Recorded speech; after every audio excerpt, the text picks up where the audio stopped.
Hello friends, welcome to the interview. Today we have with us Dr. Lekha Sahu, Principal of CIT Science College, Raipur. So Yeah. welcome to the interview. Yes, yes. Sir, can you tell me about yourself? Uh, my name is Dr. Lekha Sahu और मैं संस्थान में 2012 से principal के पद पर कार्यरत हूँ और मुझको 22 साल का इसी पद पर अनुभव है जो कंटिन्यू प्रिंसिपल के पद पर कार्यरत हूँ और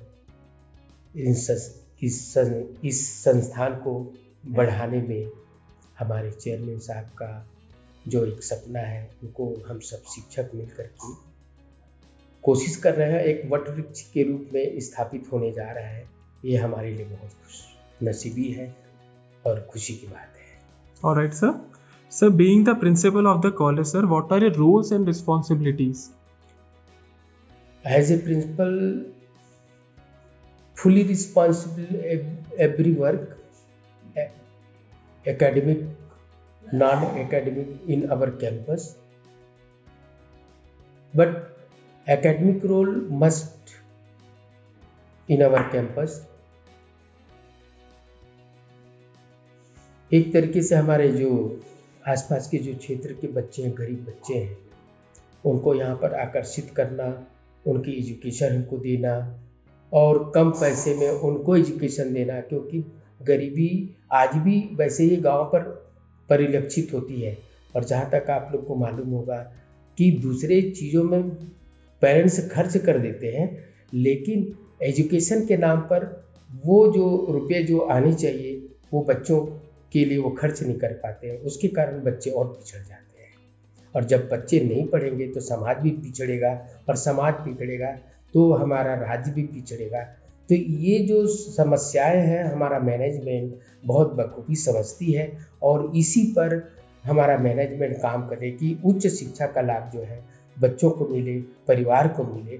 और निश्चित रूप से अगर इस प्रकार से घर घर में उच्च शिक्षा का जागरण हो जाएगा, बच्चे अपने एजुकेशन को लेकर के स्वावलंबी बनेंगे तो निश्चित रूप से उनका परिवार तो उत्कर्ष होगा ही, साथ ही साथ हमारे प्रदेश का भी उसका उत्कर्ष होगा और बच्चे देश के काम आएंगे। यही मनोदशा, यही धारणा लेकर के मैनेजमेंट आगे की ओर चल रही है।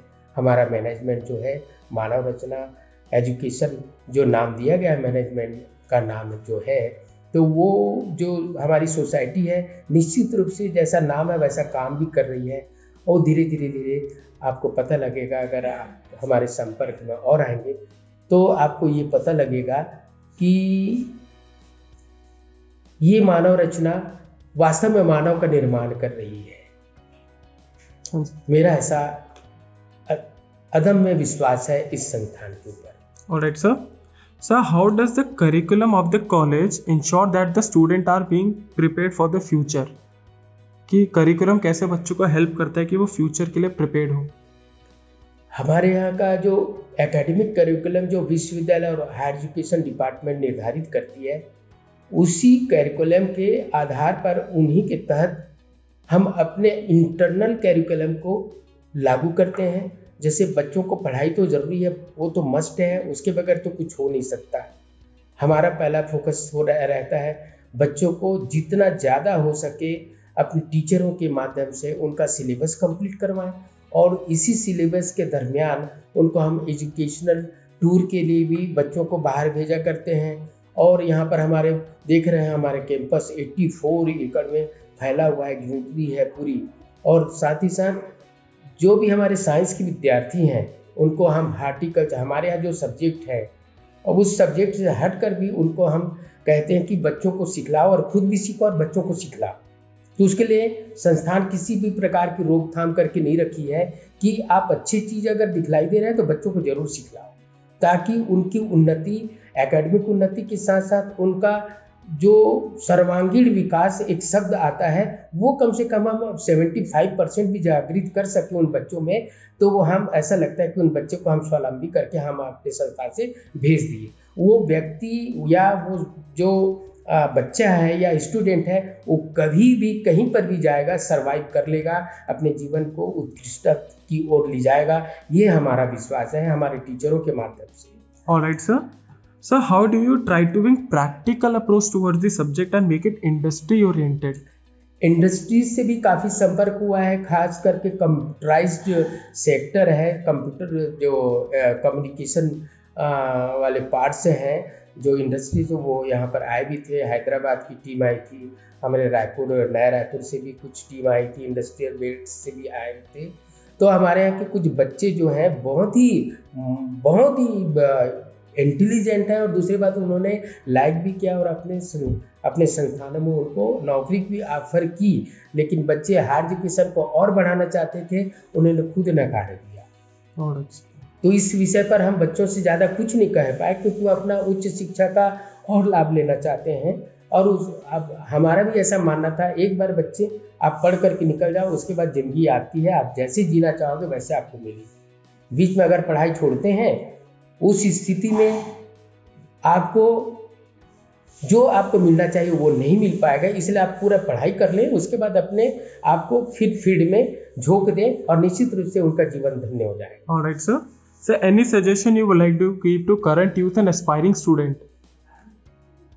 करेंट स्टूडेंट से ये कहते हैं, लगन से पढ़िए और ईमानदार अपने आप में रहिए। और मैं तो ये भी कहता हूँ कि कौन क्या कहेगा, कौन क्या नहीं कहेगा, क्या कर रहे हो क्या नहीं, कोई पूछने वाला नहीं है। इसलिए आपका ज़िंदगी का एक टारगेट होना चाहिए, जो भी करो उसको निर्भीकता के पूर्वक करो और ऐसा कार्य करो जिससे किसी को नुकसान ना हो, ना समाज को नुकसान हो, ना राष्ट्र को नुकसान हो। इस प्रकार की जो हमारे संस्थान में हमारे चेयरमैन सर का जो मंशा है, हमारी प्रगति मीरानी मैडम की मंशा है, उसको हम लोग ध्यान में रखते हुए, और हम स्वयं भी शिक्षक होने के नाते हम राष्ट्र के काम तो हम सीमाओं पर नहीं आ सकते, लेकिन हम बच्चों को ये सिखला सकते हैं राष्ट्र सर्वप्रथम, और सर्वप्रथम इसी टारगेट पर हम काम करते हैं। हमारा एजुकेशन भी ऐसा ही है, और मैं समझता हूँ मेरे बच्चे जहाँ पर भी जाए अपना नाम रोशन तो करें ही करें, मेरे हमारे संस्थान का नाम रोशन करें, हमारे देश का नाम रोशन करें। यही हमारी मंशा है उन बच्चों से, इसके अलावा हम कुछ नहीं चाहते। Alright, sir. It was nice connecting with you, sir. Thank you and have a nice day. Thank you very much, sir.